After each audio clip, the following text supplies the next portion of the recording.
there. Come on. Oh. No, you know, what did you object to about what I said? But come on, Piers, the Houthis in Yemen, or were they going to overthrow the United States of America? All right, we're back with the Piers Morgan shows here. We have Dave Smith really going to go back and forth with Piers Morgan here. Piers Morgan is making absolutely dreadful, disturbingly stupid points, and Dave Smith's just going to easily handle the situation as usual. We're going to go ahead and watch and react to this as it unfolds. Let me know your thoughts in the comments as usual, and here we go. I also think you touched on there about his aversion to war. I don't think Trump gets nearly enough credit for that.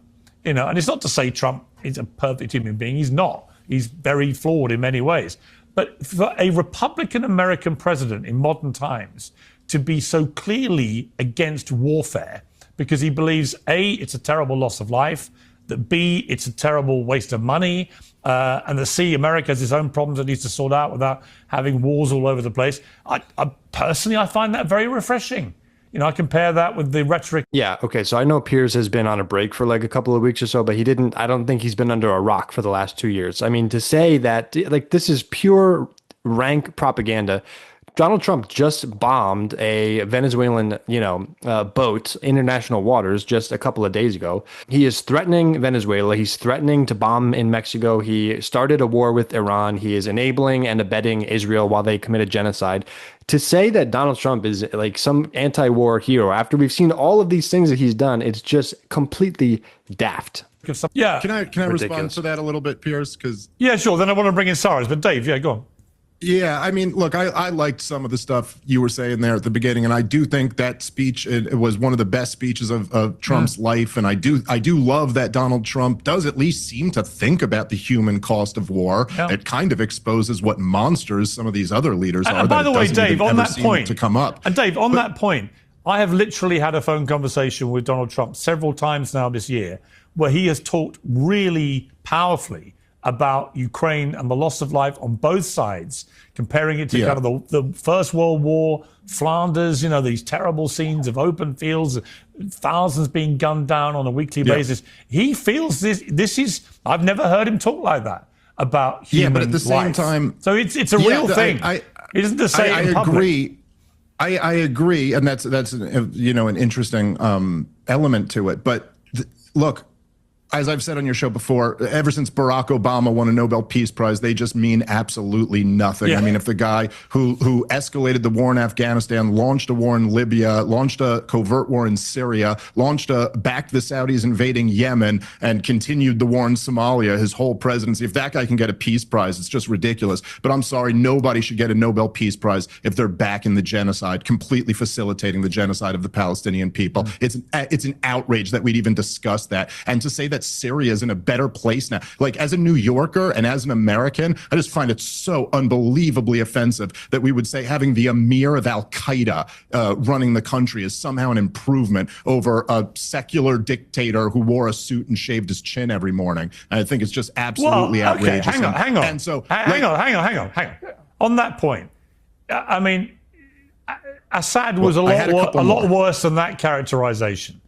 Assad was an absolute he was an absolute monster. So I think it's an arguable point whether the people of Syria are in a better or worse place now. I think it's very arguable, and Trump has made this calculation, that actually they are better off investing some time and effort and hope with this guy who seems to be a changed guy, seems to be more moderate now in his outlook. Now, again, Trump might be wrong, but is he ever going to be worse than Assad was to Syrian people? I find that hard to believe. Well, I think, Piers, I'm going to send you a couple books to read on this, but it was the CIA who started that civil war in Syria. And I'm not saying Assad didn't fight it brutally, but this was a policy of the Obama administration, up to committing literal treason by sending weapons to Al-Qaeda and ISIS knowingly. So, I mean, we could do this on another show, but no, I don't think that this was a wise policy or an improvement, and it absolutely destroyed that country, led to hundreds and hundreds of thousands of people dying in Syria. Syria. And look, our mutual friend, Patrick Bet-David, just had Benjamin Netanyahu on the other day. And what was he saying? Oh, what a success the 12-day war was, and that's over. No, he was saying Iran's still working on nuclear weapons and intercontinental ballistic missiles, and they could hit Florida. And so we're at halftime of that thing in Iran. And so I like the fact that Donald Trump actually seems to be moved by babies dying, not enough so that he'll stop sending Benjamin Netanyahu money and weapons, but it's nice that that's at least a thought there. But I'm sorry, I think the idea of talking about Nobel Peace Prizes or praising him for what he's done in Iran or Syria or Gaza is ridiculous, and they're all disasters that America doesn't have to be involved in. They're all wars and conflicts of choice. None of these countries pose a threat to the United States of America. This is, I think, when books are written by historians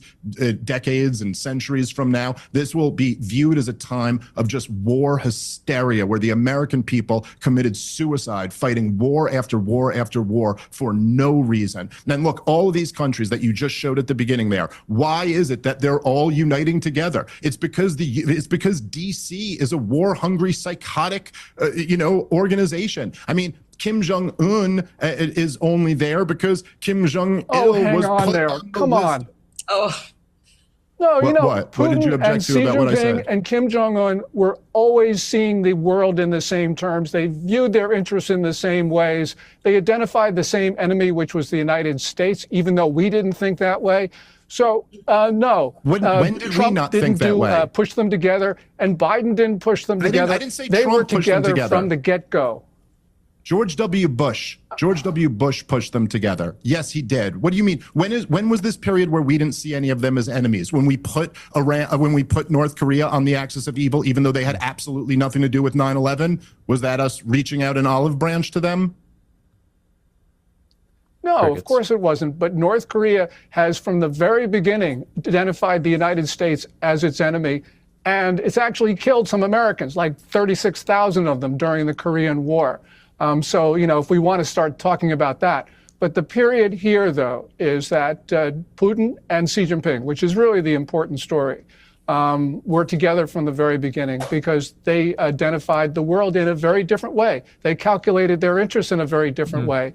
And, it's not Biden pushing them together. It's not Trump pushing them together or previous presidents. This is the way the world was, and we refuse to acknowledge it. I also think it's absolutely removed from reality. Hang on. That Joe Biden did not push that relationship closer together. But I would have two observations, Dave, about what you said. One is, I believe I'm right in saying, and General Kimmett may correct me, I believe I'm right in saying that there are fewer wars today raging in the world than there have ever been in recorded history. So this concept that somehow this is the war era that we're living through, actually, the planet's always been pretty full of war. And secondly, I think there's a naivety, Dave, and I say this with great respect because I love you, as you know, but there's this idea that none of these foreign conflicts at all have any impact on American security. I think that's for the birds. I think there are many people around the world who are fundamentalist in their view, who view America as the epitome of Western evil, who would, if they were allowed to walk around unchallenged, would do very bad things to America and Americans. So I just don't think it's possible. I'm not making the claim, but I'm not making the claim that this doesn't affect American security. I think American security is greatly degraded by the war on terrorism. And look, Piers, yes, there have been horrible times before. We fought 2 world wars in the 20th century. I'm not saying there haven't been periods of greater war, but in the last 25 years, the United States of America has fought aggressive wars of choice against Iraq, Afghanistan, Syria, Libya, Somalia, Yemen.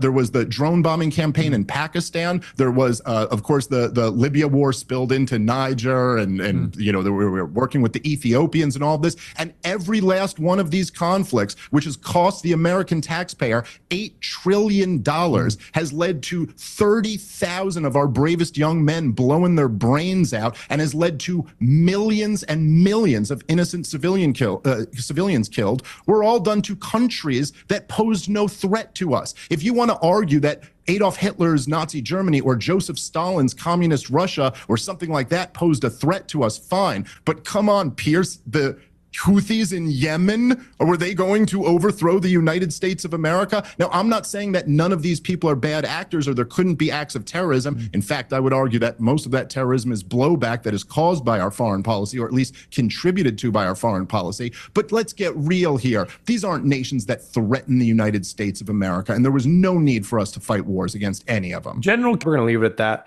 You know, sometimes I forget how truly bad Piers Morgan is at his job.